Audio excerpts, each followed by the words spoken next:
Welcome, everyone, to this p.g.a. conversation with the producers of The Eyes of Tammy Faye. With us, we are thrilled to have producer and actor Jessica Chastain, producer Kelly Carmichael, producer Rachel Shane, and producer Gigi Pritzker. Before we get started, I would love to say just a quick thank you to all of our friends at Searchlight Pictures for making this panel possible for members of the Guild.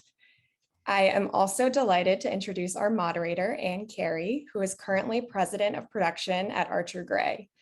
Anne's notable film credits include Lost Girls, directed by Liz Garbus, Academy Award nominated Can You Ever Forgive Me, as well as Academy Award nominated 20th Century Women.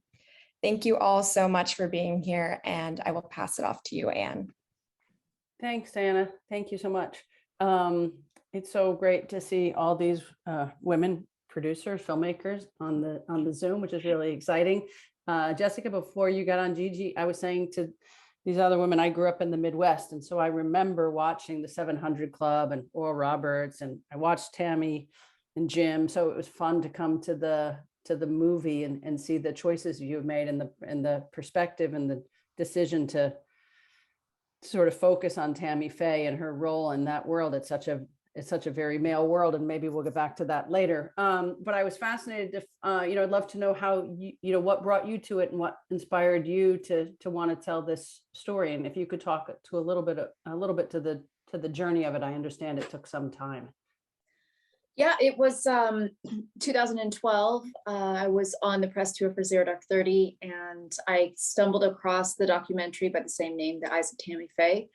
And I was really so incredibly moved by this woman she was filled with so much compassion and love. And I was shocked that I really didn't know that much about Tammy, except for like what I learned growing up, right. The drama, the media sensationalism, the comedy sketch shows. And so it really kind of began my journey of wanting to get to know her and trying to put the film together for like a new generation of people, and maybe an older generation of people who might have misjudged her. So I reached out to two people initially. Well, first about the rights. I called my agent and my manager and I said, how do I do this? Before I had a production company, and I sat down with Fenton and Randy and convinced them to give me the rights. And I bought them, and then I called Rachel Shane, who she and I have been very close friends, and she's a wonderful producer. We worked together on Lawless, and I called David Greenbaum, and David Greenbaum said, let me know when you have a script. Yeah, it sounds like a great idea. And Rachel and Gigi and I joined forces and went through writers' lists and decided the kind of story that we wanted to tell, and hired Abe. And then by that time, we had a draft. Our first draft, Kelly and I, Kelly's my producing partner, yeah. And a huge benefit to me and Freckle Films. I mean, by then I had my own production company, and Kelly was there to help develop the script when it came in. So it really was a journey of sorts. And she and I were at Cannes selling 355, and we ran into David Greenbaum, and we're like, hey, we got a script. Hey, we got a script. That's great. Yeah. And that's how we ended up with Searchlight. Perfect. And was it hard to convince Randy and Fenton? I can't imagine they were resistant. Yeah. Well, it's funny because I just talked to them today, and they were so honest and sweet. They go, you know what? Honestly, when we first met with you, we just could not imagine you ever playing Tammy. Which is I didn't know it at the time, but I was nervous at the meeting. I just did Zero Dark 30, which is Maya is so different than Tammy Faye Bakker. Right. So I can understand why they were coming from that position. But thank goodness they felt my passion for telling the story, and they took a leap of faith, no pun intended. That's great. Well, it was smart of them to do so. And can you talk a little bit, I guess whoever can speak a little bit to how Michael Showalter got involved. When did he come aboard? What was the process of finding him as a director? Kelly, do you want to talk about that since we were working with him? Yeah, we had attached Michael to a comedy that we were developing, and he really just came in with all this enthusiasm, and it was a project we were developing at Universal. And it was really funny because we would go for coffee or have meetings over at Universal, and he'd be like, "What's happening with Tammy Faye? I know you guys are developing it. What's going on with that project?" And, you know, when we got to that point at Searchlight, when we were looking to attach directors, you know, they're huge fans of Michael. They were working and developing with him as well. So Sure. it kind of was a perfect marriage. That's great. Yeah. And I think Gigi and I were just so thrilled when he came on board. We just loved his work up until that point. So it was pretty exciting. That's great. And can you walk us a little bit through the casting process? Besides Jessica, obviously you had a big part of it covered. I was like, I've got the perfect person. You got a big part of that cover, but the rest of the cast is great. Cherry Jones is spectacular. So fun to see her in that part. And she reminded me of my great aunt or somebody. And and obviously Andrew Garfield was, I thought, kind of an unconventional choice, but he did a great job. But anyway, there's always stories in casting, so I'd love to hear how you all put the cast together. Well, for Cherry, I had met her because I played the heiress on Broadway, and Right. she basically, it's like the most famous production of the heiress is Cherry Jones's heiress. She's perfect. And so I was always there, you know, kind of like under the shadow of like, oh, Cherry Jones, you know, but never having met her. And one day I come, I finish, and I go to my dressing room, and she's there.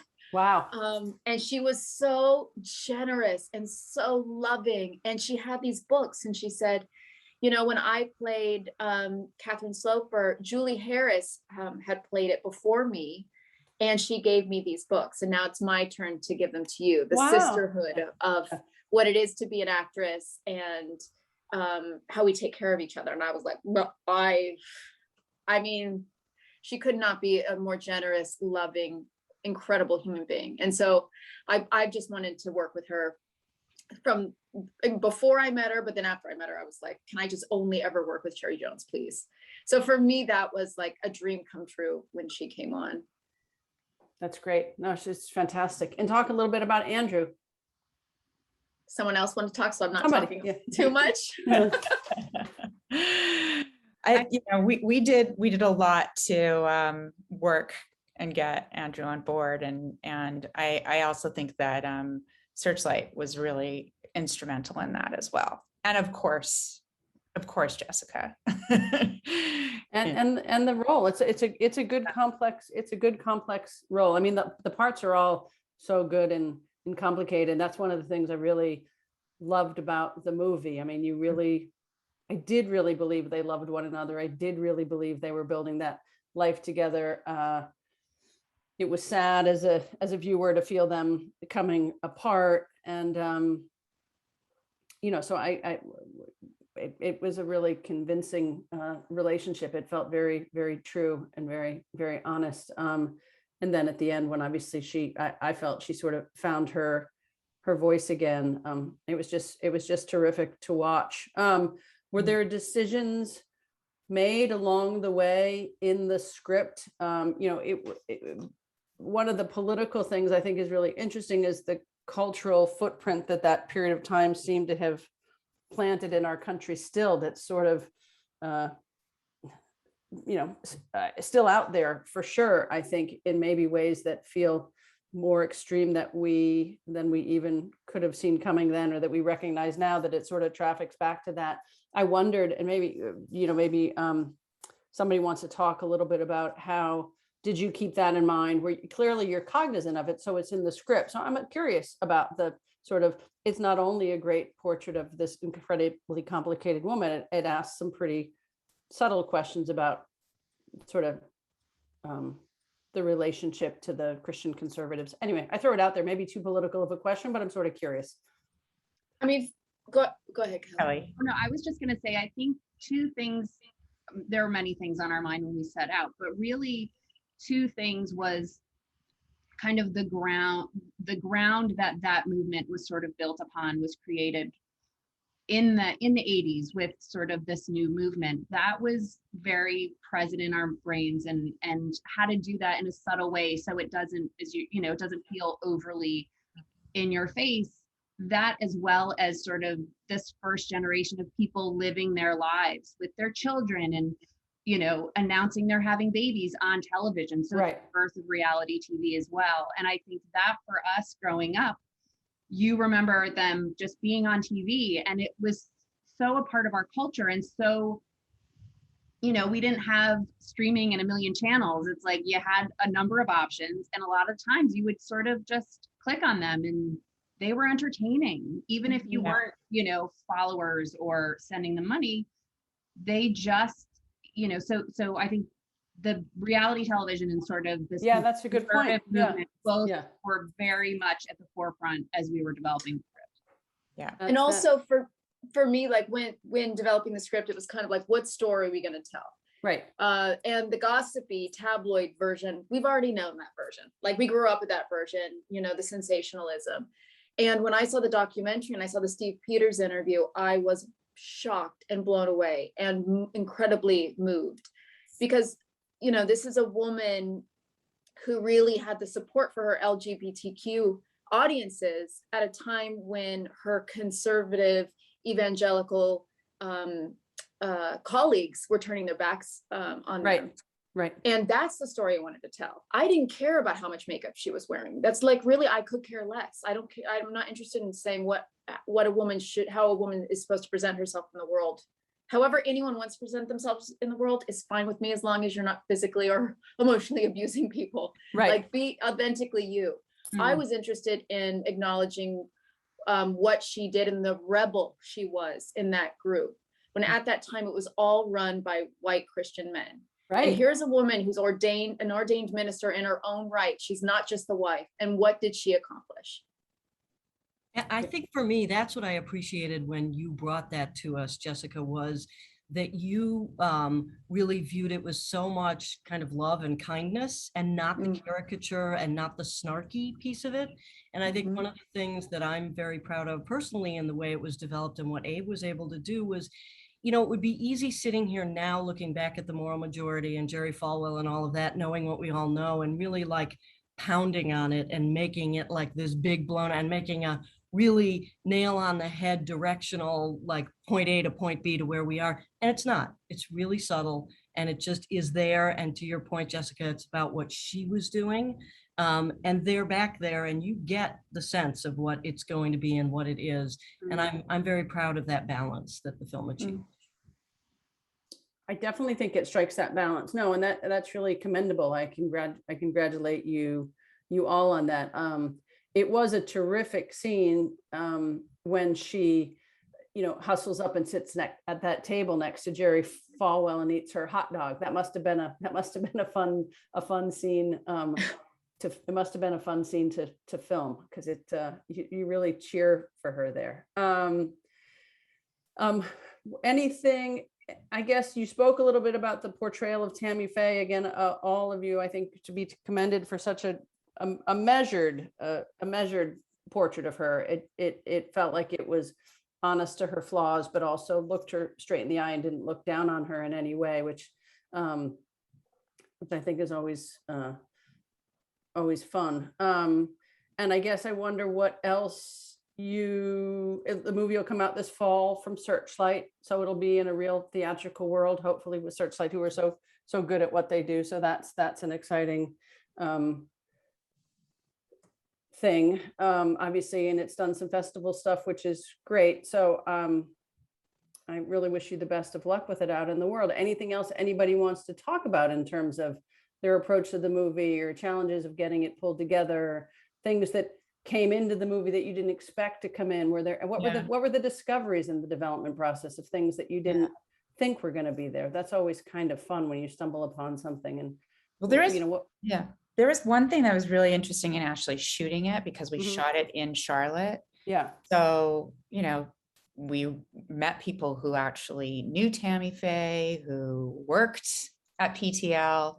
Jessica and Andrew were able to actually go to church together and encounter people in her world. So that was really a blessing, I will say, that we had that kind of contact. So for me, that was really exciting.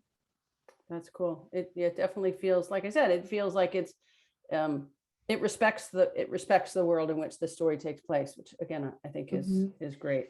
And we had to do a lot of world building for very little money, which is, it shows the strengths of our production designers. And also, you know, that was a whole kind of aspect of this, you know, playing the part is one thing, but then also the idea of like, oh, if we have this scene at Christmas, it's going to cost this much money. And how do we do it? And I think we approached this film with a Tammy Faye attitude where like, it's all possible. Right. So we're not going to let go of Christmas. Right. We're going to make it work. And we really did. I mean, every single day was a conversation in terms of budget. How can we shoot this? Like the scene of, Tammy taking the drugs over and over again and all the different costumes. We shot that in like 40 minutes because we just, we were on such a short schedule and we had to, how fast can we do this? And it became like a marathon race. Andrew and I coming down the stairs over and over again, all of those things, we had to figure out how can we stretch our dollar to the highest, greatest extent to really create this world, because it was quite lavish how they were living. How many days did you shoot for? Like, you have to remember, You've blocked it from your mind. It was so, was it 32? That's what's in my brain. I could be wrong. It was a little bit more than that. Yeah.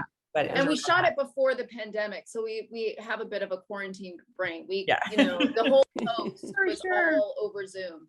Wow. Which also was another challenge. The idea of like editing and with tone and not having an audience to sit with, and not seeing it on a big screen. On a big screen, right. Really challenging.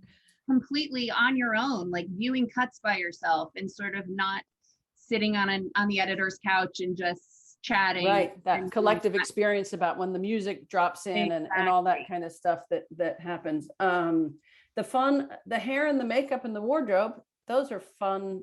I mean, those are fun jobs for those departments. I mean, even the production design. I mean, the movie has great production design. Did you bring people down with you? Did you work with any local Southern people? I mean, from the local crews, what was putting that team together like? Well, I have a team, Linda Dowds and Stephanie Ingram. And I'll tell you, Stephanie hired someone who worked at PTL. Great. So there was someone in the hair makeup department. I mean, that's the great thing about shooting in North Carolina is we were we just were immersed in that culture. But what they were able to do, everyone really showed up with their A game, with very little, with as many resources that we could provide, but it was amazing how they were making. They were like, everyone was like MacGyver. Stephanie built like 12 wigs on her own. I mean, the hair and makeup trailer alone was like just wigs on blocks for miles. You're like, I don't understand how this can always, like, we're going to have all these things, but also the production piece of the hair and makeup for both Jess and Andrew was, they couldn't change out prosthetics. So, and we had very distinctive time periods. So if we were in the 60s, we had to shoot a full day of 60s. So it wasn't, like the joy of indie filmmaking is you can kind of jump around, but you couldn't. And so I think that gave us also a lot of freedom to be like, when we are in it, let's go for it and really get as much as we can. And we had a lot of opportunities, for Andrew to be riding his bike around PTL and doing his improv and doing his preaching. And same with Jess when she's being Tammy and doing makeup and backstage. Like there's a lot of moments that we were able to capture.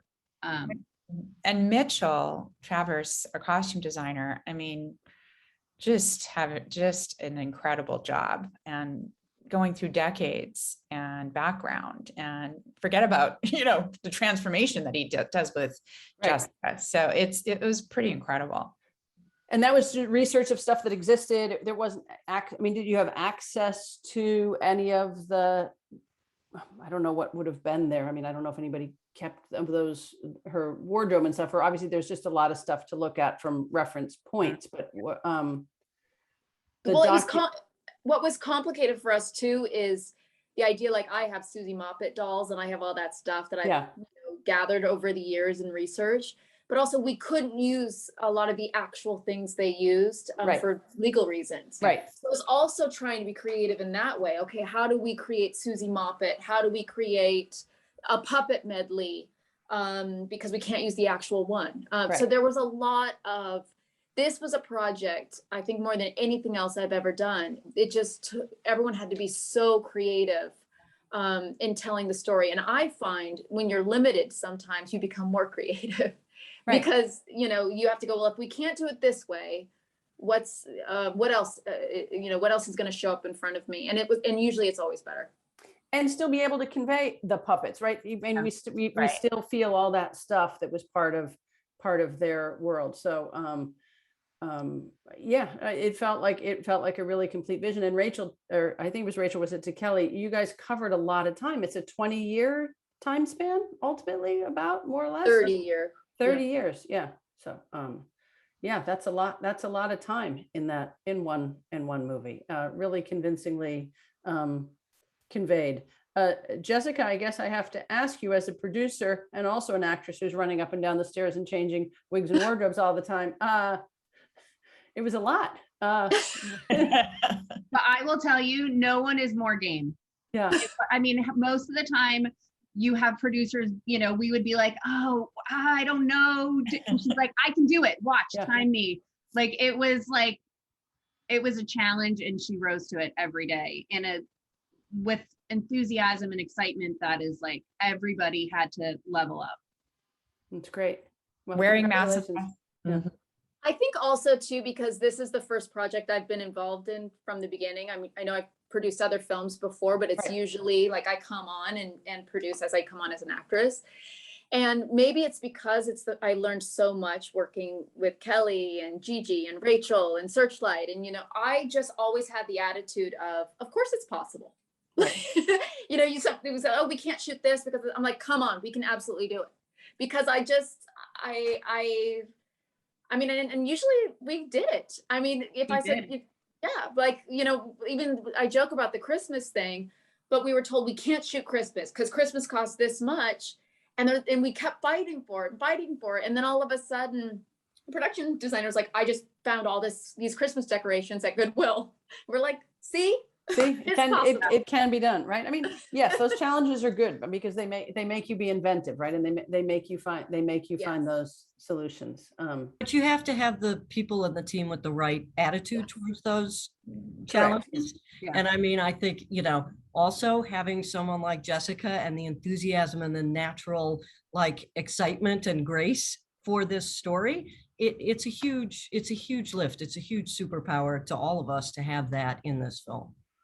Makes a big difference. To drive it forward, right? If that attitude is coming from all of you down, driven by Jessica's vision, yes, then that. But I do always feel that casting, you cast your crew the same way you cast your cast, right? You've got to have the right people for the challenge at hand. And it sounds like you all put together a terrific team.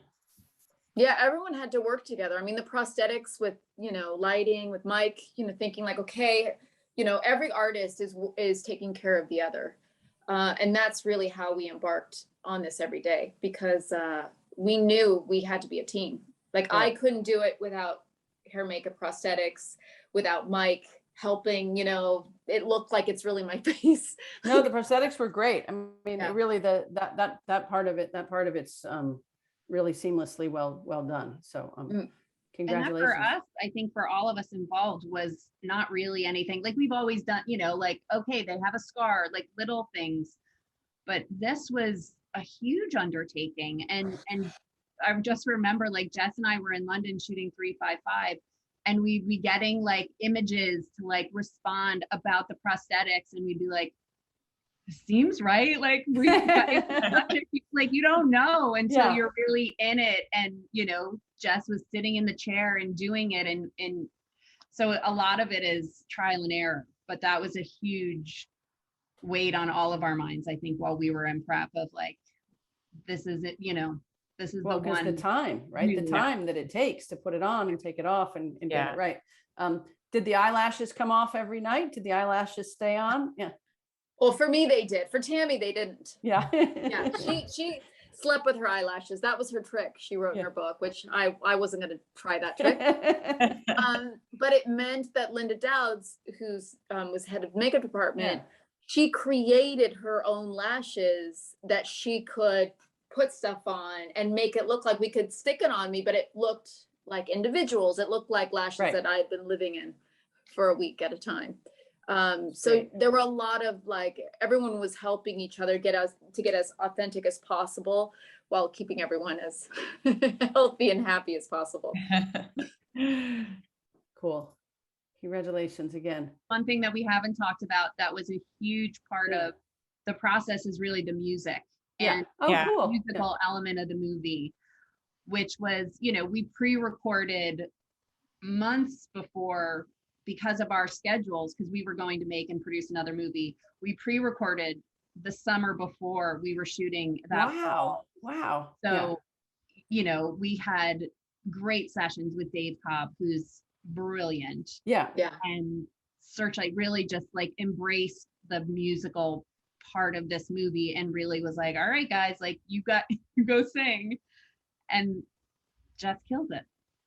You did. It's no, that's a very good point. The music is great. Some of those songs again, I remember it, and it was just great to really experience the soundtrack. It also helps really root it in the world and the time in a way that, and I think also conveys really, to me, it conveys who she is and what she really felt. And again, I think just the complexity of who she was, it adds a lot to that, and how passionate she was about her music and her musical performance. So congratulations for that. Thank too. you. Yeah.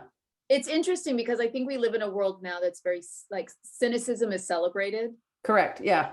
you know, and she was the opposite of that because she was very sincere. And when you tend to be sincere and earnest, it's like you become like a joke for late night talk shows or whatnot. And for us too, if we're making a film, The Eyes of Tammy Faye, and we're really now, instead of if we're moving away from cynicism being celebrated, and we're really showing her through her experience, and we really see that in the final scene. Right. It was also really important for us in the music and in everything we created to not be making fun of these people. You know, we're living in a world where it's like us against them, or it's liberal against conservative, or it's this religion against this religion. And we really wanted to celebrate Tammy for who she was. And she was someone who would always reach her arm across any boundary or any aisle and befriend someone who might have felt alone. And we wanted the film to celebrate that rather than make fun of it. Yeah, I mean, on one hand, she's conceivably an easy target, right? And I mean, I think the thing that you all did was take us beyond that. I wish and hope we're living in a world that's moving beyond cynicism. It would be great. It would be great if that's where we were going. But yeah, I think you created a really complex, full grown woman, which is always to be commended. And her singing was part of it, and her compassion was part of it, and her willingness to be herself was part of it. And you give her terrific pain as a mother and a wife, and it was just terrific all around. Congratulations to everybody. Thank you. Thank you.